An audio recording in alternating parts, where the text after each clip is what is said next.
ಇತ್ತೀಚೆಗೆ ಬಹಳ ದೊಡ್ಡ ಚರ್ಚೆ ಆಗ್ತಾ ಇರುವಂತಹ ಒಂದು ವಿಷಯವಾಗಿ ಸಂವಿಧಾನ ಮತ್ತು ಸಂವಿಧಾನದ ಬದಲಾವಣೆ ಮಾಡಿದವರು ಯಾರು ಅನ್ನುವಂಥದ್ದು ಬಹಳ ಚರ್ಚೆ ಆಗ್ತಾ ಇದೆ. ಬಹಳ ದೊಡ್ಡ ಆಶ್ಚರ್ಯ ವಿಚಿತ್ರ ಅಂತ ಹೇಳಿದ್ರೆ, ಯಾರು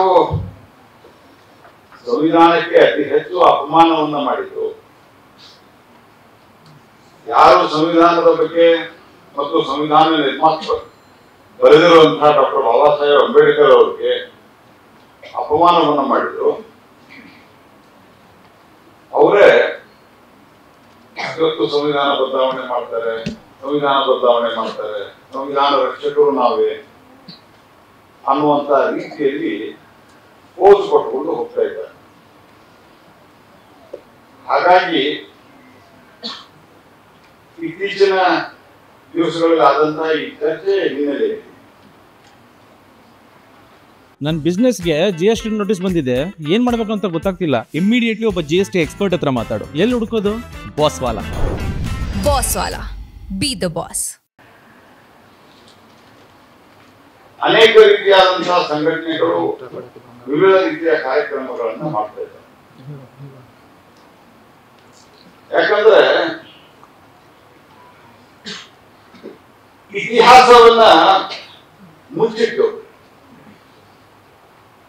ಸ್ವತಂತ್ರ ಭಾರತದಲ್ಲಿ ಬಹುದೊಡ್ಡ ಅಪಚಾರ ಆಗಿರುವಂತಹದ್ದು ಅಂತಂದ್ರೆ, ಇತಿಹಾಸವನ್ನ ಸದಾಕಾಲಕ್ಕೂ, ಸತ್ಯವನ್ನ ಸದಾಕಾಲಕ್ಕೂ ಬಚ್ಚಿಟ್ಟು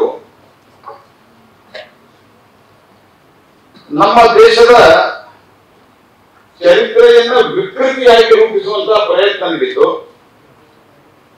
ಭಾರತ ಯಾವತ್ತೂ ಸೋತೆ ಹೋಗಿತ್ತು, ಭಾರತ ಎಂದು ಗೆಲ್ಲೇ ಇಲ್ಲ, ಮೊಘಲರ ಆಕ್ರಮಣ ಒಂದು ಆಕ್ರಮಣವೇ ಅಲ್ಲ. ಅವೆಲ್ಲ ಪೂರ್ತಿಯಾದಂತಹ ವಿಷಯಕ್ಕೆ ಹೋಗುದಿಲ್ಲ. ಯಾಕಂದ್ರೆ ನಾನು ಡೆಲ್ಲಿ ಹೋಗ್ಬೇಕು, ನಾಳೆ ಕ್ಯಾಬಿನೆಟ್ ಇದೆ. ಹಾಗಾಗಿ ಕ್ಯಾಬಿನೆಟ್ ಮೀಟಿಂಗ್ ಇರೋದ್ರಿಂದ ನಾನು ಹೊರಡಬೇಕು. ನಾನು ಬರೋದಿಲ್ಲ ಅಂತ ಹೇಳಿದ ಕಾರ್ಯಕ್ರಮಕ್ಕೆ ನಮ್ಮ ಪೃಥ್ವಿಯವರು ಬಹಳ ಆಗ್ರಹಪೂರ್ವಕವಾಗಿ 10-15 ನಿಮಿಷ ಬಂದು ಹೋಗ್ರಿ ಅಂತ ಹೇಳಿದ್ದಕ್ಕೆ ನಾನು ಬಂದಿದ್ದೇನೆ. ನಾನು ಬಹಳ ವಿವರವಾಗಿ ಮಾತಾಡೋದಿಲ್ಲ. ಆದ್ರೆ ಅಲ್ಲಿಂದ ಹೇಳ್ಕೊಂಡು ಡಾಕ್ಟರ್ ಬಾಬಾ ಸಾಹೇಬ್ ಅಂಬೇಡ್ಕರ್ ಅವರ ನಿರ್ಮಿತ ಸಂವಿಧಾನದ ಹೊರಗೆ ಮತ್ತು ಸಂವಿಧಾನದ ಸ್ವತಂತ್ರ ಭಾರತದಲ್ಲಿ ಸಂವಿಧಾನದ ಬಗ್ಗೆ ಆದಂತಹ ಅಪಚಾರ ಕಾಂಗ್ರೆಸ್ ಪಾರ್ಟಿಯಿಂದ, ಇದರ ಬಗ್ಗೆ ನಮಗೆ ಸ್ವಲ್ಪ ಹೆಚ್ಚು ಅರಿವು ಉಂಟು ಮಾಡಬೇಕಾದಂತಹ ಅಗತ್ಯತೆ ಇದೆ ಅಂತ ಈ ಎಲ್ಲ ಕಾರ್ಯಕ್ರಮಗಳು ನಡೆದಿದ್ದಾರೆ. ನಾನು ನಿನ್ನೆ ಸಂವಿಧಾನ ಬದಲಾಯಿಸಿದ್ಯಾರು ಅನ್ನುವಂಥದ್ದು ನಮ್ಮ ಆಫೀಸ್ನಲ್ಲಿ ಹೇಳಿದೆ ನಮ್ಮ ಸಿಬ್ಬಂದಿಗೆ. ಕೆಲವೊಂದಿಷ್ಟು ರೆಲೆವೆಂಟ್ ಡೇಟ್ಸ್ಗಳನ್ನ ನೀವು ತೆಗೆದಿದ್ರಿ. ಯಾಕಂದ್ರೆ ಭಾಷಣದಲ್ಲಿ ವಿಷಯಗಳು, ಕೆಲವು ಸಂಗತಿಗಳು ತಲೆಯಲ್ಲಿದ್ದು ಡೇಟು ಮತ್ತು ಇಸ್ವಿ ಬೇಕಾಗ್ತದೆ, ತೆಗೆದಿದ್ರಿ ಅಂತ. ನಾನಿವತ್ತು ಬೆಳಿಗ್ಗೆ ಅವರು ತೆಗೆದಿದ್ದ ಡೇಟ್ ನೋಡಿದಾಗ ಹೆಚ್ಚು ಕಡಿಮೆ ಅನೇಕ ಸಂವಿಧಾನದ ಬದಲಾವಣೆಗಳು 75ರಿಂದ ಬರುತ್ತಿದೆ. ಅದರ ಸಂವಿಧಾನಕ್ಕೆ ಅಪಚಾರ ಹೆಂಗಾಗಿದೆ ಅಂತನ್ನುವಂಥದ್ದು ಅನೇಕರಿಗೆ ಗೊತ್ತಿಲ್ಲ ಅನ್ನುವಂಥದ್ದು ನಮ್ಮೆಲ್ಲರ ಅರಿವಿಗೆ ಬರಬೇಕಾದಂತಹ ಅಗತ್ಯ ಇದೆ. ಆ ಅರಿವಿಗೆ ಬಂದರೆ, ಗೊತ್ತಿಲ್ಲ ಅನ್ನೋದು ಗೊತ್ತಾದಾಗ ಗೊತ್ತುಪಡಿಸಿಕೊಳ್ಳಿಕ್ಕೆ ಪ್ರಯತ್ನವನ್ನ ಮಾಡಬಹುದು. ಮೊದಲನೆಯ ತಿದ್ದುಪಡಿ ಆದದ್ದು 1951. The first constitution amendment was made in 1951. In 1951 it was Article 19. Article 19, freedom of expression and freedom of speech.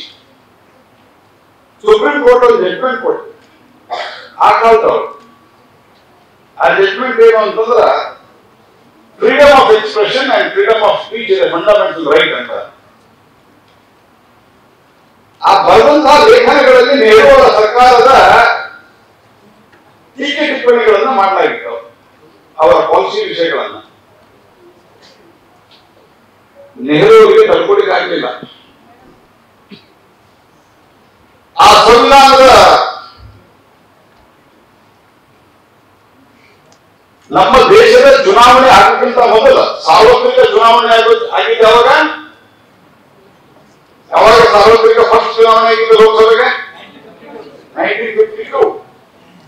1952ಕ್ಕಿಂತ ಮೊದಲ ಈ ದೇಶದೊಳಗ ಭಾರತದ ಸಂವಿಧಾನದ ಮೊದಲನೇ ಬದಲಾವಣೆ ಮಾಡಿದ್ರು. ಯಾವುದು ಬದಲಾವಣೆ ಮಾಡಿದ್ರು?